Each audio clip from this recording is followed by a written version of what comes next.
আজকে ছিল মঙ্গলবার। সকালবেলা ঘুম থেকে উঠেই স্নান করে নিলাম। বাইরে এত গরম পড়েছে যে দিনের শুরুতে একটু ফ্রেশ হয়ে নেওয়ার দরকার ছিল। আর আজ আমার হেয়ার ওয়াশ করারও দিন ছিল, তাই সকাল সকাল স্নান সেরে নিলে সময়টাও অনেকটা পাওয়া যায়। আগের দিন যে ভিডিওটা পোস্ট করেছিলাম সেখানে এক বোন আমাকে কমেন্ট করেছে যে আমার মেয়ে খুব ভাগ্যবতী, কারণ সে আমার মতো মা পেয়েছে।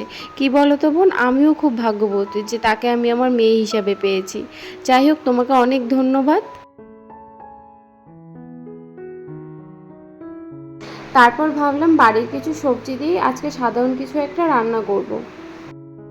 কিন্তু বাবানকে স্কুলে দিয়ে ফেরার পথে ওর বাবা চিকেন নিয়ে হাজির। বাবান চিকেন খেতে খুব ভালোবাসে, তাই যখন ওর বাবা চিকেনটা নিয়ে এলো তখন বুঝলাম আজ আর সবজি রান্না হবে না।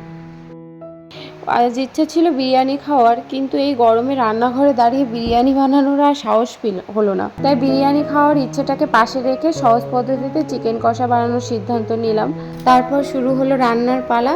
গরমের সঙ্গে যুদ্ধ করতে করতে আজকে রান্নাটা কমপ্লিট করলাম। তারপর দুপুরে সবাই মিলে একসঙ্গে খেতে বসলাম।